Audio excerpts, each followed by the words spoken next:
نحمده ونصلي على رسوله الكريم أما بعد فأعوذ بالله من الشيطان الرجيم بسم الله الرحمن الرحيم رب اشرح لي صدري ويسر لي أمري واحلل عقدة من لساني يفقهوا قولي. حدیث نمبر 11. بسم الله الرحمن الرحيم. وعن عمر رضي الله عنه قال قسم رسول الله صلى الله عليه وسلم قسما فقلت يا رسول الله لغير هؤلاء كانوا أحق به منهم قال إنهم خيروني أن يسألوني بالفحش أو يبخلوني ولست بباخل. رواه مسلم.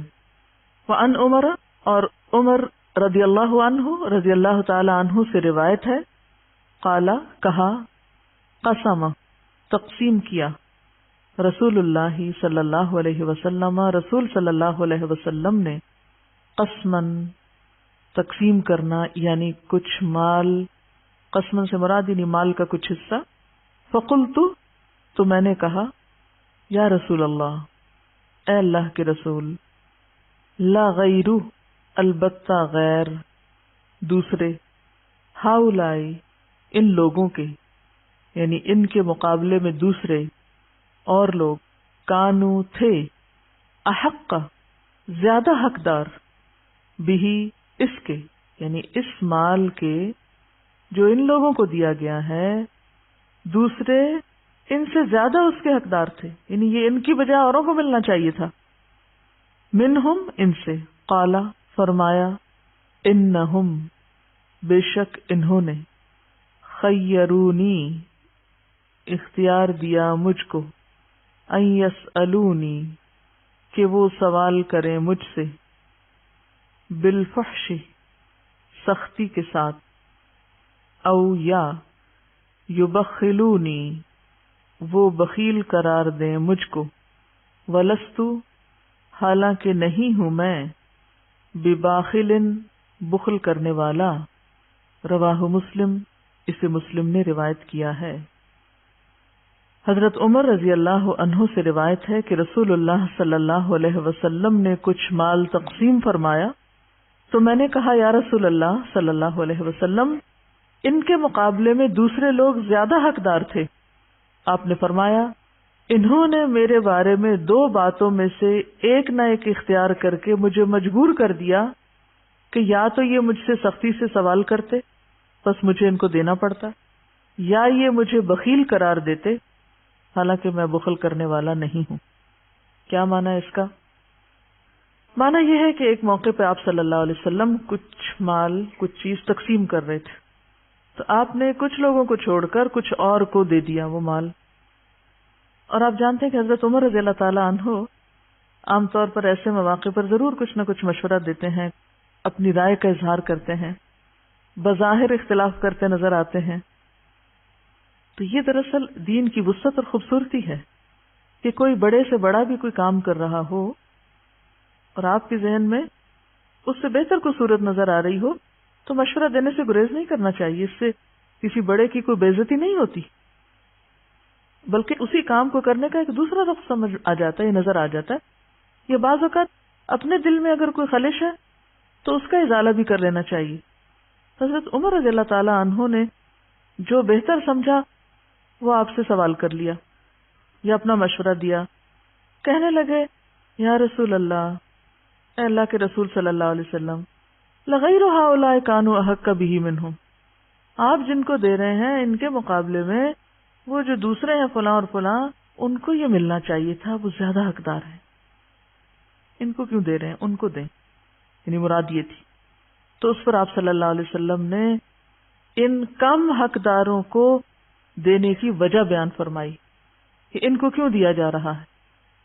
اس کی وجہ آپ نے یہ بتائی کہ میرے پاس دو آپشنز تھیں جن میں سے مجھے ایک ہی کو لینا تھا. ایک تو یہ تھا کہ یہ مجھے مجبور کریں اور میں ان کو کچھ دوں اگرچہ وہ زیادہ حقدار نہیں بھی، اور دوسرا یہ کہ میں ان سے روک لوں، ان کی سختی کے باوجود ان کو نہ دوں اور ان کو دوں جو حقدار ہیں. اس صورت میں یہ مجھے مشہور کر دیتے کہ میں بخیل ہوں حالانکہ میں ایسا نہیں ہوں. اور ایک پیغمبر کا بخیل مشہور کیا جانا یا بخیل سمجھا جانا اس کے مشن کے راستے میں رکاوٹ بنتا ہے. تو بات یہ ہے کہ جب انسان کسی ایسی سچویشن میں گھر جائے تو پھر صرف ظاہری حالات پر ہی معاملہ نہیں کرتے. پھر وہی بات کہ ایک طریقہ ہوتا ہے کسی کام کو کرنے کا بربنائے حقیقت اور دوسرا ہے بربنائے ضرورت. حقیقت تو یہی ہے کہ دیا جانا تو انہی کو چاہیے جو زیادہ ضرورت مند ہے، لیکن اس وقت کی ضرورت کیا ہے؟ ایک بڑی مصلحت اور ایک بڑے فائدے کی خاطر کہ ان کو دے دیا جائے جو نسبتاً کم ضرورت مند ہیں، لیکن ان کو دیا جانا دین کے بڑے فائدے میں ہے. اسی کا نام حکمت ہے کہ انسان فیصلہ کرتے وقت صرف ظاہری اور وقتی حالات کو نہ دیکھے، صرف ایک ہی چیز کو نہ پکڑ لے، صرف وقتی فائدے کو نہ دیکھے، بلکہ اس سے آگے بڑھ کر بڑے فائدے کو دیکھے. اور یہی اصول ساری زندگی میں ہم پر اپلائی ہوتا ہے. کیسے؟ جیسے میں نے ایک مثال دی تھی کہ 100 روپیہ چھوڑ کر کروڑ کی طرف جانے والا ہی عقل مند ہے، یعنی دنیا دے کر آخرت کی طرف دوڑنے والا ہی عقل مند ہے. اسی طرح عام روزمرہ زندگی میں بھی بعض اوقات ظاہری طور پر ایک چیز زیادہ اہم آپ کو لگ رہی ہوتی، فوری آپ کرنا چاہتے ہیں اس کو. جیسے ایک چیز اہم ہوتی ہے اور ایک چیز ارجنٹ ہوتی. عموماً ہم کیا کرتے ہیں؟ اگر ارجنٹ اور اہم میں ہم ایک کو اختیار کرنے لگے تو عموماً کیا کرتے ہیں؟ ارجنٹ. اور ارجنسی تو ہم نے ہر چیز میں ڈالی بھی ہوتی ہے. کسی بھی چیز کو اہم بنانا ہو تو ہم اس کو ارجنٹ کر دیتے ہیں، ہے نا. عام روزمرہ زندگی میں بھی کچھ کام ہیں جو بڑے ہی اہم ہیں ہماری زندگی میں اور ہمیں کرنے چاہیے اور انہی کے کرنے میں زیادہ فائدہ ہے، لیکن ہم کیا طریقہ اختیار کرتے ہیں؟ کیونکہ وہ ارجنٹ نظر نہیں آتے لہٰذا ہم ان کو وہ پچھلے کھاتے میں ڈالتے رہتے ہیں. اچھا پھر بعد میں کر لیں گے، پھر ہو جائیں گے نا، پھر کر لیں گے، پھر کبھی کر لیں گے. ابھی تو ہمیں یہ کرنا چاہیے جو اس وقت کیا نظر آتا ہے؟ ارجنٹ نظر آتا ہے. اب یہ ہے کہ ان زیادہ ضرورت مندوں کو دینا ایک ارجنسی تھی، لیکن دین کے بڑے فائدے میں ایسے لوگوں کو دینا کہ جو ایک پیغمبر کے امیج کو خراب نہ کریں اور دین کی روح کو نقصان نہ دیں. لہذا آپ نے اس وقت ان لوگوں کو دیا تاکہ لوگ آپ کو بخیل نہ سمجھے. اس سے یہ بات بھی پتہ چلتی ہے کہ بخل ایک ایسی خرابی ہے. بخیل ہونا، کنجوس ہونا، خود غرض ہونا، تھوڑ دلا ہونا، سیلف سینٹرڈ ہونا، صرف اپنی ذات کا فائدہ سوچنا، یہ ایک بہت بڑا عیب ہے. اور آپ صلی اللہ علیہ وسلم نے اپنے لیے اس کو بالکل پسند نہیں کیا. آپ کی وسعت قلب تو کیا تھی کہ اگر وادی بھر بکریاں بھی کسی کو دینی پڑی تو دے ڈالی. دین پھیلتا ہی وسعت قلبی سے ہے. جو صرف اپنی ذات کے لیے سوچتے ہیں، صرف اپنی بڑائی چاہتے ہیں، صرف اپنا فائدہ دیکھتے ہیں، وہ پھر دین کو فائدہ نہیں پہنچا سکتے. اور یہاں آپ صلی اللہ علیہ وسلم کا ان لوگوں کو دینا کسی ذاتی بڑائی کے لیے نہیں تھا، یہ دراصل دین ہی کے فائدے کے لیے تھا، کیونکہ آپ کی ذات کے ساتھ دین کی نمائندگی وابستہ تھی. اسی سے ملتی جلتی بات اگلی حدیث سے. وعن جبیر بن مطعم رضی اللہ عنہ انہ قال بینما هو يسير مع النبي صلی اللہ علیہ وسلم مقفله من حنین فعلقه الأعراب يسألونه حتى اضطروه إلى سمرة فخطفت رداءه فوقف النبي صلی اللہ علیہ وسلم فقال اعطوني ردائي فلو كان لي عدد هذه العداه نعما لقسمته بينكم ثم لا تجدوني بخيلا ولا كذابا ولا جبانا. رواه البخاري. مقفله أي حال رجوعه، والسمرة شجرة، والعداه شجر له شوك. وعن جبیر بن مطعم رضی اللہ عنہ، جبیر بن مطعم صحابی ہیں، اللہ ان سے راضی ہو، ان سے روایت ہے، انہ قال، انہوں نے کہا، بینما، اس اثنا میں، اس دوران، ہوا وہ، یسیرو، چل رہے تھے. کون؟ جبیر. کس کے ساتھ؟ مع النبی صلی اللہ علیہ وسلم، نبی صلی اللہ علیہ وسلم کے ساتھ کہیں جا رہے تھے، مقفلہ آپ کی واپسی پر، قافلہ، قفلہ اسی سے قافلہ نکلا ہے واپس ہونا، من حنین، حنین سے، یعنی غزوہ حنین سے، جنگ حنین سے واپسی پر جبیر بن مطعم رسول اللہ صلی اللہ علیہ وسلم کے ساتھ چلے آ رہے تھے، فعلقہ، تو چمٹ گئے آپ کو صلی اللہ علیہ وسلم کو، کون؟ الاعراب، بعض دیہاتی اعرابی، یسألونہ، وہ آپ سے سوال کر رہے تھے، یعنی آپ سے چمٹ کے سوال کرنے لگے، پکڑ لیا آپ کو، حتیٰ، یہاں تک کہ، یعنی اتنا انہوں نے پریشرائز کیا کہ اضطروہ، آپ کو کھینچ لے گئے، مجبور کر کے، الی، طرف، ثمرۃ، کیکر کے درخت کے، یعنی آپ کو اتنا گھیرا کہ آپ کو لے گئے کیکر کے درخت تک، کہ نکلنے نہیں دے رہے تھے، فخطفت، تو اچک لی، رداءہ، آپ کی چادر، یعنی درخت کے کانٹوں نے چادر پکڑ لی، چادر الجھ گئی، فوقف النبی صلی اللہ علیہ وسلم، تو نبی صلی اللہ علیہ وسلم رک گئے، ٹھہر گئے، آپ نے نہیں کیا کہ مار مار کے ان کو پیچھے ہٹا کے تو خود نکلنے لگے، بلکہ آپ جدھر وہ لے گئے آپ وہاں جا کے رک گئے، حالانکہ آپ کی چادر بھی کانٹوں میں الجھ گئی۔ صبر، تحمل، حلم، معاملہ کس طرح ہے آپ کا؟ فقالا، فرمایا، آتونی ردائی، آتونی، دے دو مجھ کو، ردائی، میری چادر، یہ چادر مجھے دے دو، فلو کانا، پس اگر ہوتا، لی، میرے پاس، ہوتے میرے پاس، عددو، عدد یا تعداد، ہذہ، ان، اداہی، خاردار درختوں کے، نعمن، اونٹ، مویشی، جانور، اگر میرے پاس ان خاردار درختوں کی تعداد کے برابر بھی مویشی ہوتے، لقسمتہ، البتہ میں تقسیم کر دیتا ان کو، بینکم، تمہارے درمیان، ثم، پھر، لا تجدونی، نہ تم پاتے مجھ کو، بخیلاً، کنجوس، ولا کذاباً، اور نہ سخت جھوٹا، ولا جباناً، اور نہ بزدل۔ رواہ البخاری، اسے بخاری نے روایت کیا۔ مقفلہ کا معنی کیا ہے؟ اے یعنی حالہ، حالت، رجوعہ، آپ کے لوٹنے کی، والثمرہ، اور ثمرہ کہتے ہیں درخت کو، اور خصوصاً کانٹوں والا، یعنی جیسے کیکر کا درخت ہوتا ہے، والعداہ، عداہ کہتے ہیں کانٹے والے درخت کو۔ حضرت جبیر بن مطعم بیان کرتے ہیں کہ ایک وقت وہ جنگ حنین سے واپسی پر رسول اللہ صلی اللہ علیہ وسلم کے ساتھ چلے آ رہے تھے کہ کچھ اعرابی آپ سے چمٹ کر سوال کرنے لگے، یہاں تک کہ آپ کو مجبور کر کے کیکر کے ایک درخت کے پاس لے گئے، بس آپ کی چادر بھی اس درخت کے کانٹوں نے اچک لی۔ آپ ٹھہر گئے اور فرمایا، میری چادر تو مجھے دو، اگر میرے پاس ان خاردار درختوں کے برابر بھی اونٹ ہوتے تو میں یقیناً انہیں تمہارے درمیان تقسیم کر دیتا، پھر تم مجھے نہ بخیل پاتے، نہ جھوٹا، اور نہ بزدل۔ اس حدیث کو آپ سمجھ سکتے ہیں اگر آپ کو کبھی کسی بستی میں جا کے کچھ تقسیم کرنے کا تجربہ ہوا ہو، کچھ بانٹنے کا کوئی ایکسپیرینس ہوا کبھی، کیا ہوتا ہے؟ سینہ جھپٹی اور آپ اپنے کپڑے بچانے سے بھی عاجز ہو جاتے ہیں۔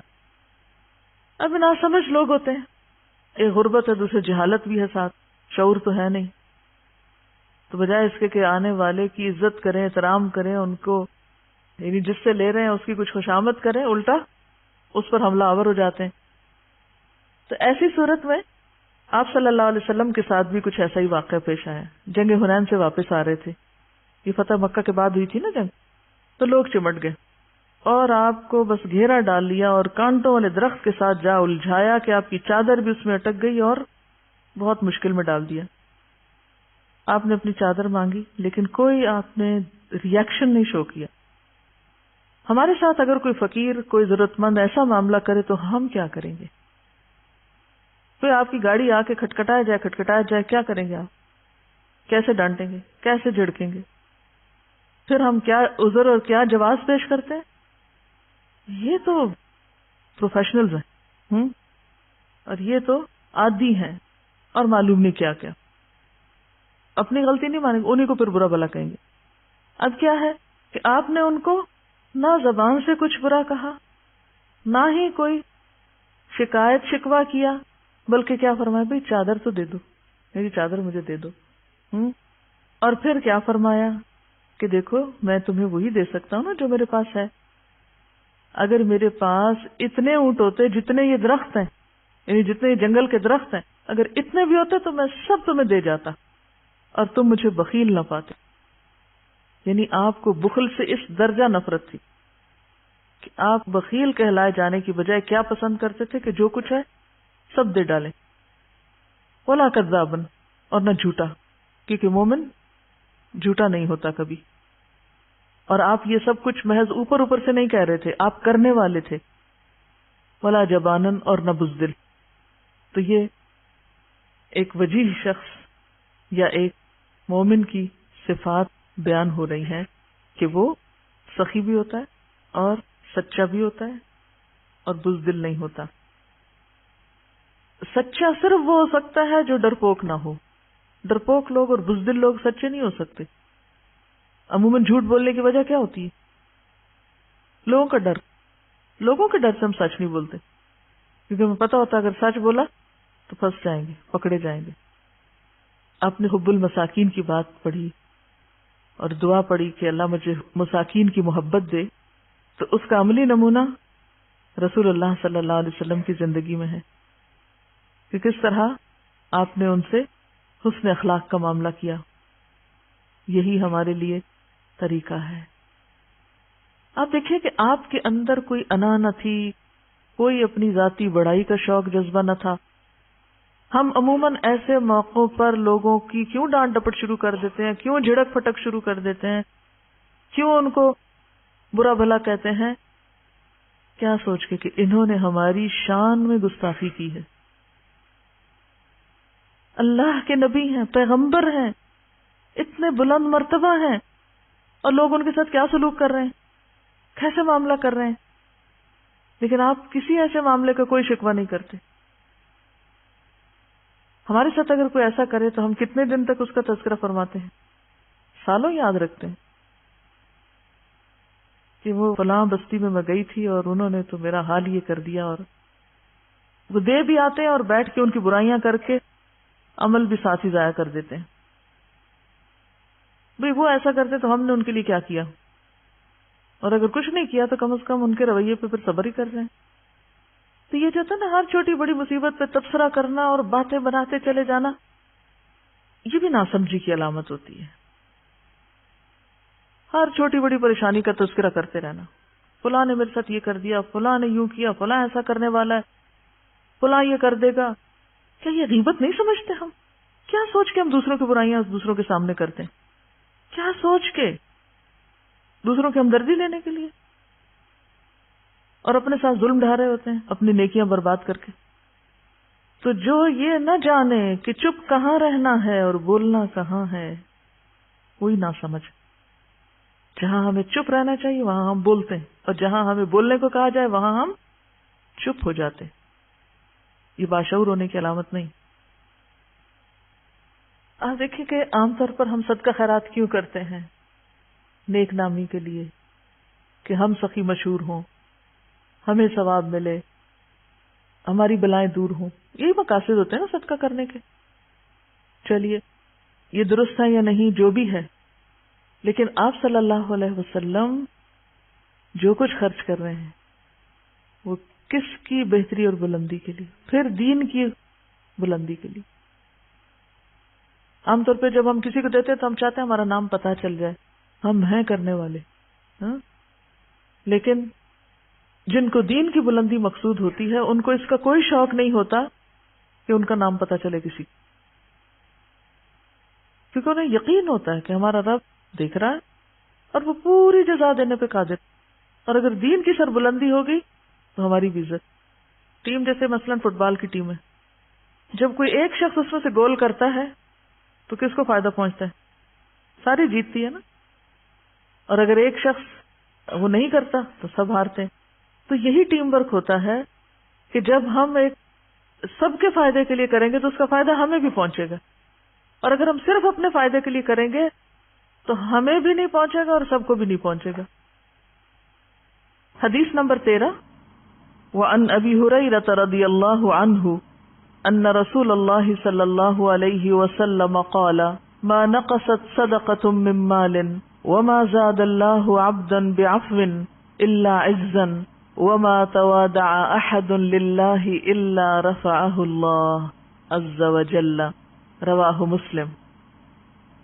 وعن ابی ہریرہ، اور ابو ہریرہ رضی اللہ عنہ سے روایت ہے، ان رسول اللہ صلی اللہ علیہ وسلم کہ رسول اللہ صلی اللہ علیہ وسلم نے قال فرمایا، ما نقصت نہیں کم کرتا، صدقۃ صدقہ، من مال مال میں سے، وما اور نہیں، زیادہ اضافہ کیا، اللہ اللہ نے، عبدن کسی بندے کو، بعفوٍ بوجہ معاف کرنے کے، الا مگر، عزن عزت میں، وما اور نہیں، توادع تواضع اختیار کی، احد کسی ایک نے، للہ اللہ کے لیے،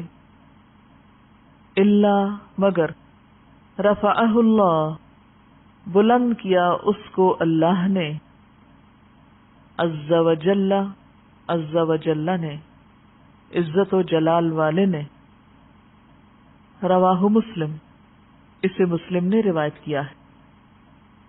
حضرت ابو ہریرہ سے روایت ہے کہ رسول اللہ صلی اللہ علیہ وسلم نے فرمایا، صدقہ نے کبھی مال کم نہیں کیا، اور عفو درگزر کی وجہ سے اللہ تعالیٰ بندے کی عزت میں اضافہ ہی فرماتا ہے، بندے کی شان بڑھاتا ہے، اور جو اللہ کے لیے تواضع اختیار کرتا ہے اللہ اس کو ضرور اونچا کرتا ہے۔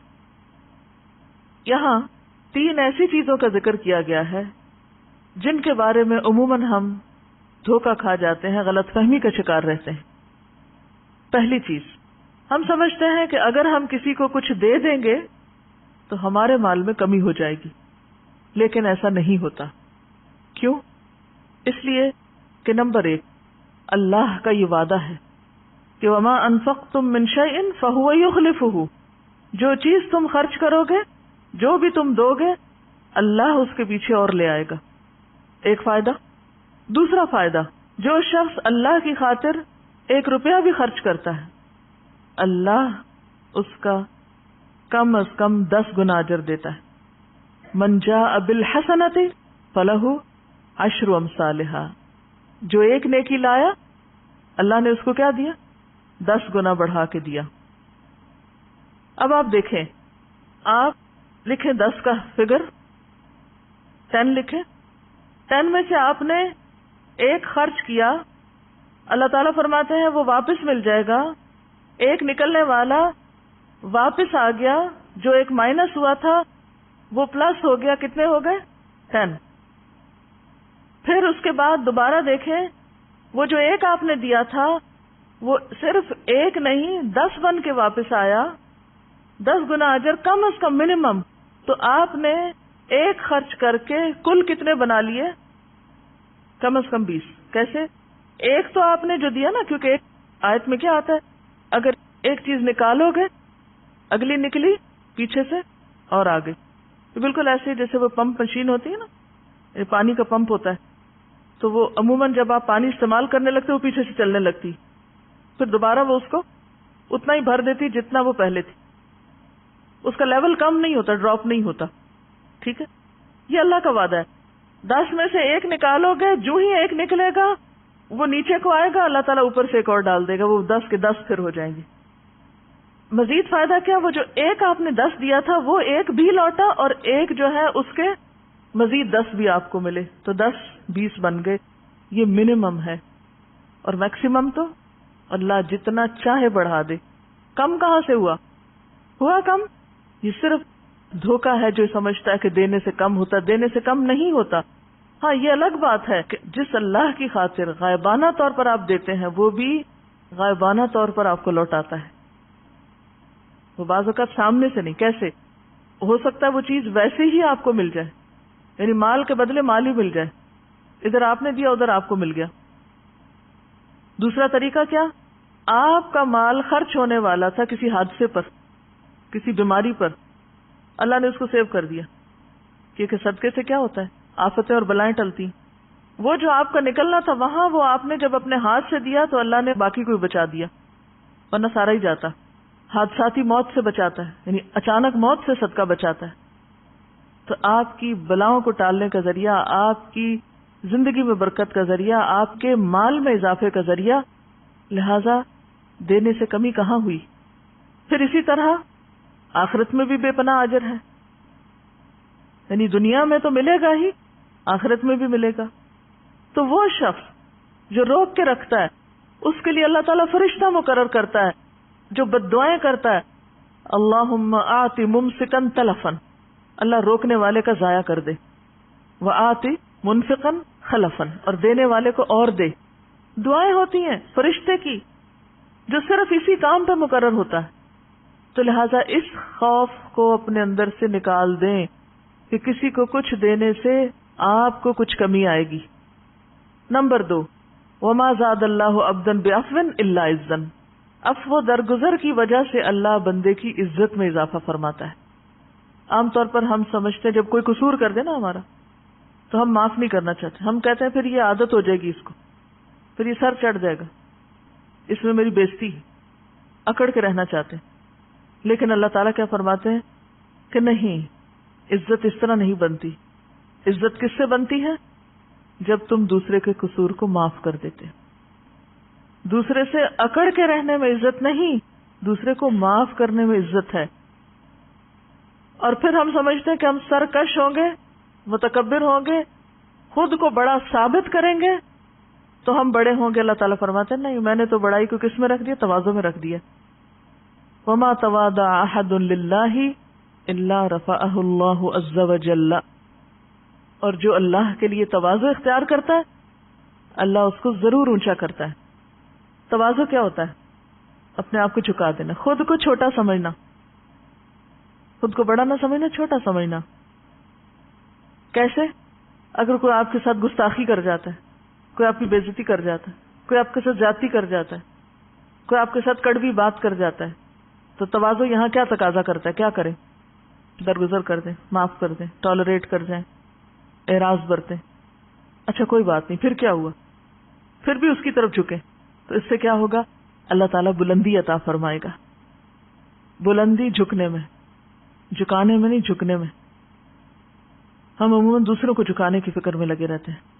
اب دیکھیں سی ساتھ دیکھا ہوگا نا, وہ جو کھیل ہوتا ہے, تو معاشرے میں بھی ہر وقت انسانوں کے باہمی معاملات میں بھی یہی کچھ ہوتا رہتا ہے.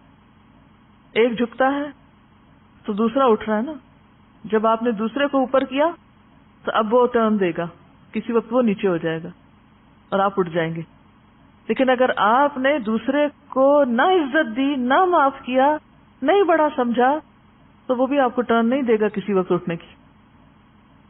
اگلی حدیث اسی معنی کو مزید واضح کرتی ہے. وَأَنْ أَبِي كَبْشَةَ عمر بن سعد الأنماري رضی اللہ عنہ أنه سمع رسول الله صلى الله عليه وسلم يقول ثلاثة أقسم عليهن وأحدثكم حديثا فاحفظوه ما نقص مال عبد من صدقة ولا ظلم عبد مظلمة صبر عليها إلا زاده الله عزا ولا فتح عبد باب مسألة إلا فتح الله عليه باب فقر أو كلمة نحوها وأحدثكم حديثا فاحفظوه قال إنما الدنيا لأربعة نفر عبد رزقه الله مالا وعلما فهو يتقي فيه ربه ويصل فيه رحمه ويعلم لله فيه حقا فهذا بأفضل المنازل وعبد رزقه الله علما ولم يرزقه مالا فهو صادق النية يقول لو أن لي مالا لعملت بعمل فلان فهو بنيته فأجرهما سواء وعبد رزقه الله مالا ولم يرزقه علما فهو يخبط في ماله بغير علم لا يتقي فيه ربه ولا يصل فيه رحمه ولا يعلم لله فيه حقا فهذا بأخبث المنازل. وعبد لم يرزقه الله مالا ولا علما فهو يقول لو أن لي مالا لعملت فيه بعمل فلان فهو نيته فوزرهما سواء. رواه الترمذي وقال حدیث حسن صحیح. ابو کبشہ رضی اللہ تعالیٰ عنہ سے روایت ہے جو عمر بن سعد الانماری ہیں، ان کا نام اور نسبت، انہو کہ انہوں نے سمع سنا کس سے رسول اللہ صلی اللہ علیہ وسلم سے، یقول آپ فرما رہے تھے ثلاثۃ تین باتیں ہیں، اقسم میں قسم کھاتا ہوں، علیہن ان پر، تین باتوں کو میں قسم کھا کے بیان کرتا ہوں یا تین باتوں پر قسم کھاتا ہوں، وَأُحَدِّثُكُمْ اور میں بیان کرتا ہوں تم سے حدیثاً ایک حدیث، ایک بات، فَاحْفَظُوهُ تم اس کو یاد رکھو. مانیں گے آپ کی یہ بات؟ یاد رکھیں گے؟ یہ میں نہیں کہہ رہی. أُحَدِّثُكُمْ حَدِيثًا فَاحْفَظُوهُ اس حدیث کی حفاظت کرو، اس کو یاد رکھو، صرف حافظے میں نہیں، عمل کے وقت بھی. کیا ہے؟ نمبر 1 ما نقص مال عبد من صدقہ، نہیں کم ہوتا مال کسی بندے کا صدقہ کرنے سے. مال عبد کسی بھی بندے کا، یہ سب کے لیے حدیث عام ہے، سب کے فائدے کی ہے. یہ نہیں کہ صرف یہ کچھ لوگوں کے ساتھ معاملہ ہوتا ہے، یہ جنرل ہے. ولا ظلم عبد اور نہیں ظلم کیا جاتا کوئی بندہ، مظلمتن کوئی ظلم کسی بھی قسم کا، چھوٹا یا بڑا، صبر علیہا جس پر وہ صبر کرتا ہے، الا مگر کیا دیتا ہے انعام اللہ، زادہ اللہ بڑھا دیتا ہے اس کی اللہ عزن عزت. یعنی جو بندہ بھی ظلم پر صبر کرتا ہے اللہ اس کی عزت میں اضافہ کر دیتا ہے. ولا فتح اور نہیں کھولتا عبدن کوئی بندہ باب مسئلۃ سوال کا دروازہ، بابا دروازہ، مسئلۃ کسی سوال کا، کوئی بھی سوال، الا مگر فتح اللہ کھول دیتا ہے اللہ علیہ اس پر باب فقر محتاجی کا دروازہ، فقر کا دروازہ، او کلمۃ نحوها یا بات اسی کی مانند. وَأُحَدِّثُكُمْ حَدِيثًا فَاحْفَظُوهُ اور میں تم کو ایک بات بتاتا ہوں اس کو یاد رکھو. قال فرمائے انما الدنیا بے شک دنیا لأربعۃ نفر 4 طرح کے لوگوں کے لیے، دنیا میں 4 قسم کے لوگ پائے جاتے ہیں. عبد ایک بندہ، رزقہ اللہ عطا کیا اس کو اللہ نے، مالن مال، وعلمن اور علم، فہوا پس وہ، یتقی ڈرتا ہے، فیہ اس میں، ربہ اپنے رب سے، ویصل اور جوڑتا ہے، فیہ اس سے، رحمہ اپنی رشتہ داری کو، ویعلم اور جانتا ہے، للہ اللہ کے لیے، فیہ اس میں، حقا حق کو، فہذا پس یہ شخص، بافضل سب سے افضل، المنازل درجوں میں ہے. وعبد رزقہ اللہ علما اور ایک شخص جسے اللہ نے علم دیا، ولم یرزقہ اور نہیں عطا کیا اس کو، مالن مال، فہوا پس وہ، صادق النیہ سچی نیت والا ہے، نیت کا سچا ہے. یقول کہتا ہے، لو اگر، ادنا بے شک، لی میرے لیے، مالن مال ہوتا، لا عملت البتہ میں عمل کرتا، بے عمل فلان فلاں کے عمل جیسا، فہوا تو وہ، بنیت ہی اپنی نیت کے ساتھ ہے، فاجرہما تو ان دونوں کا اجر، سواء برابر ہے.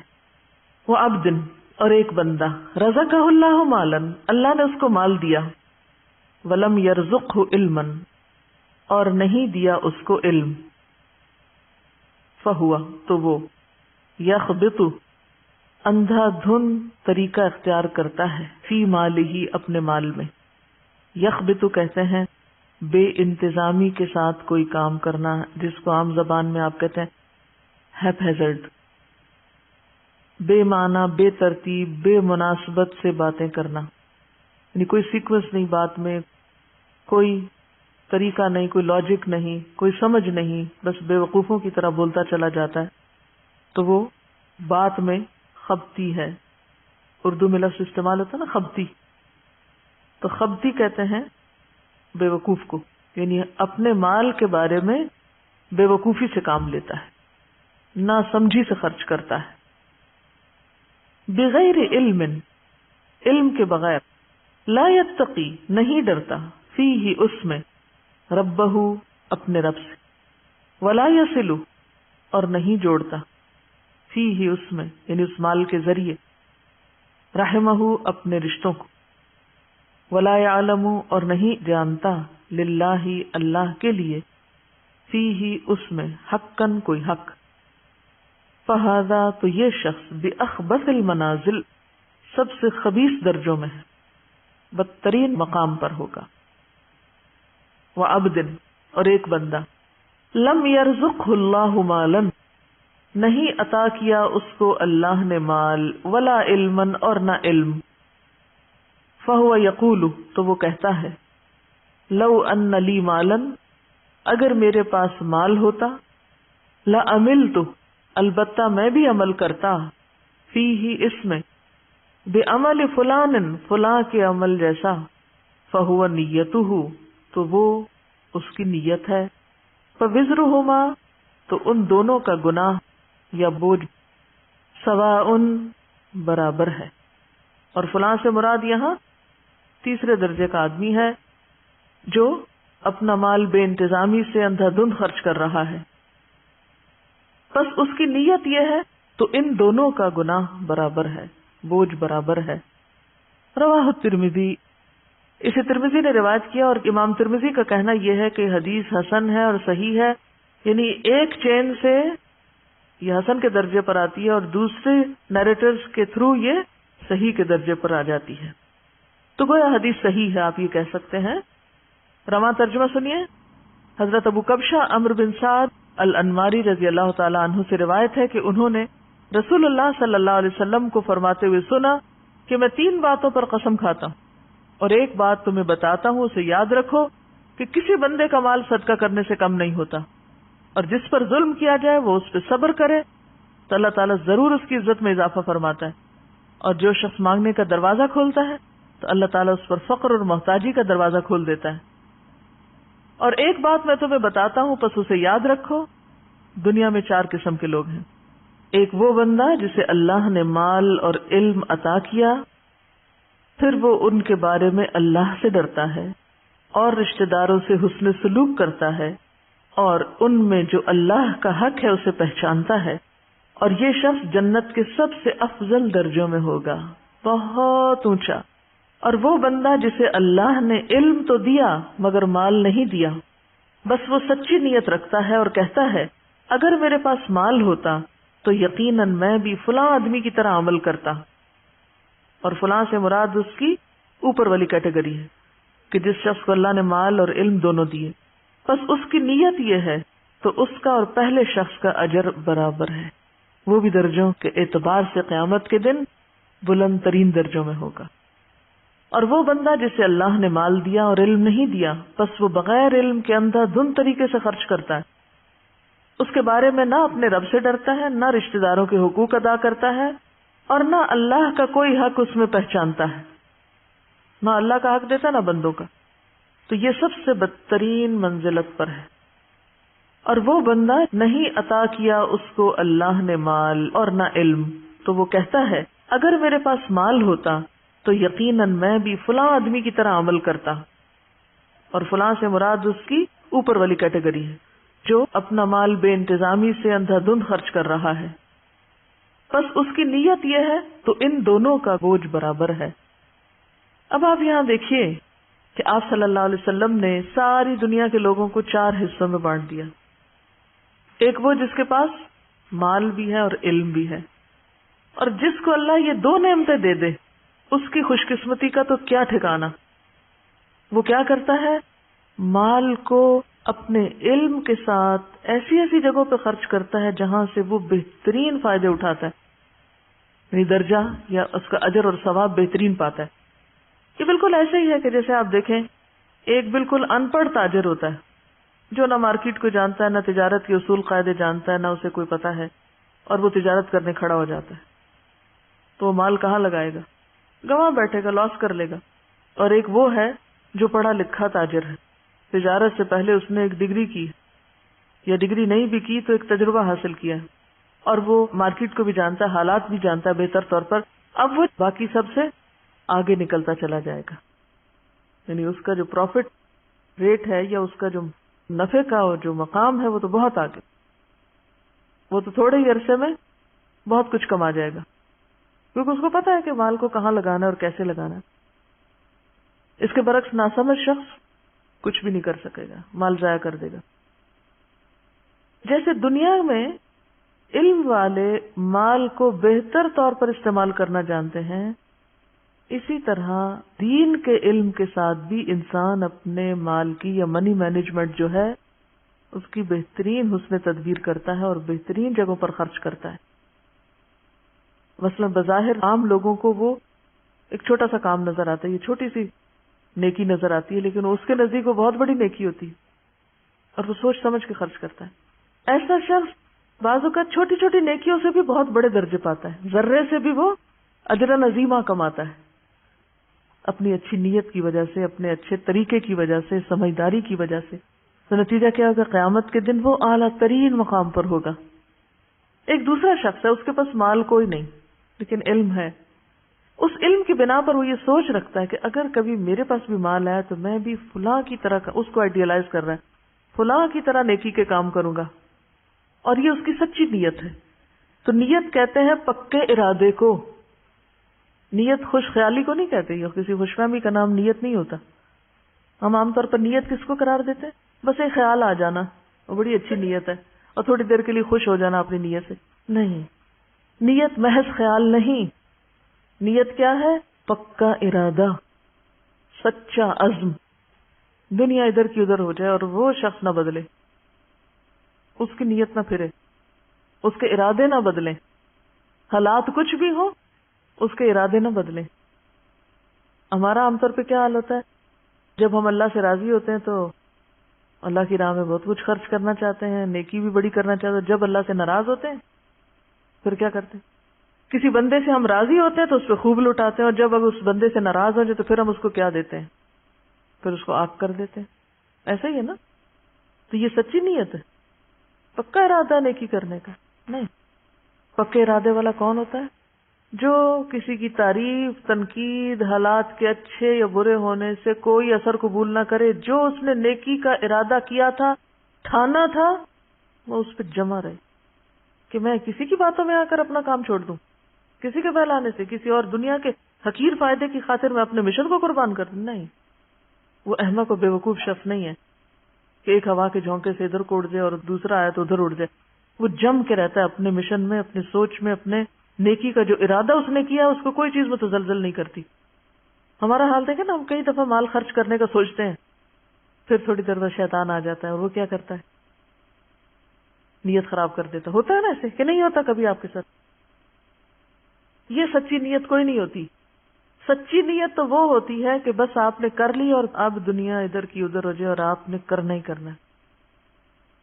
ایسی نیت اگر کسی کی ہے اور مال نہیں بھی تو اللہ تو نیتوں کو جانتا ہے نا۔ ہم عام طور پہ کب کہتے ہیں اللہ نیت جانتا ہے میری؟ صرف خود کو کور کرنے کے لیے۔ تو ایسے شخص کو اللہ تعالیٰ بغیر کچھ کیے بھی وہی درجہ دے گا جو ایک کرنے والا کر کے لے رہا ہے، نیت کی سچائی کی وجہ سے، ارادے کی پختگی کی وجہ سے، خیر پر استقامت کی وجہ سے۔ تو یہ چیز دین میں بہت ضروری ہے۔ تیسرا وہ شخص ہے کہ جس کے پاس مال ہے، علم کوئی نہیں۔ اب یہ الٹ گیا قصہ، پہلے کے پاس علم تھا، مال کوئی نہیں تھا، اب اس کے پاس مال ہے، علم کوئی نہیں۔ اب وہ کیا ہے؟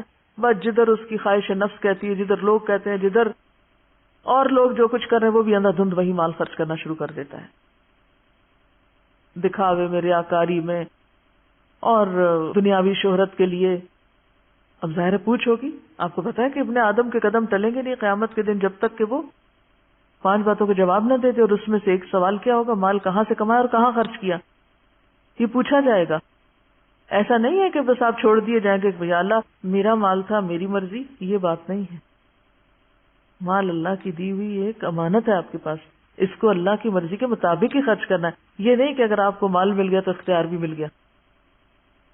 منمانی کرنے کا اختیار تو نہیں مل جاتا مال ملنے سے، یہ ملتا ہے تو ہم نے لیا ہوا ہے.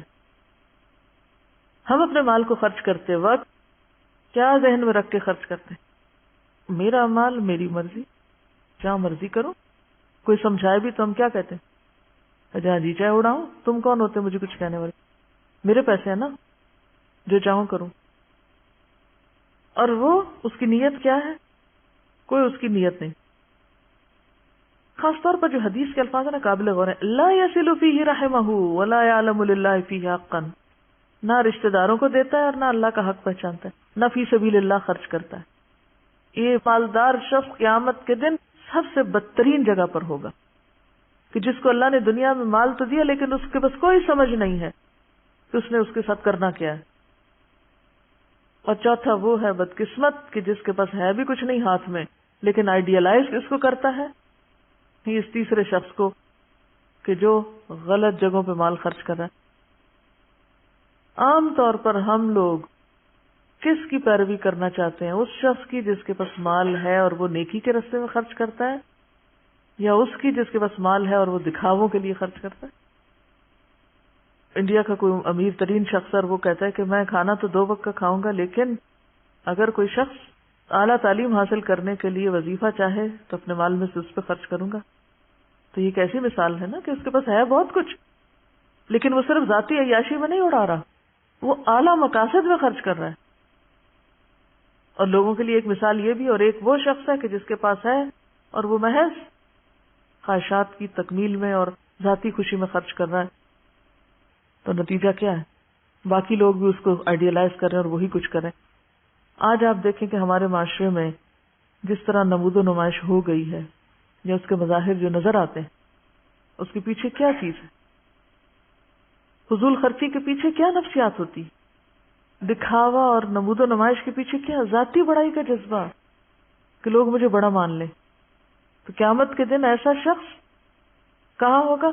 اخبث المنازل اسفل سافلین، وہ سب سے نیچے ہوگا کیونکہ اس نے اللہ کی نعمت کا غلط استعمال کیا.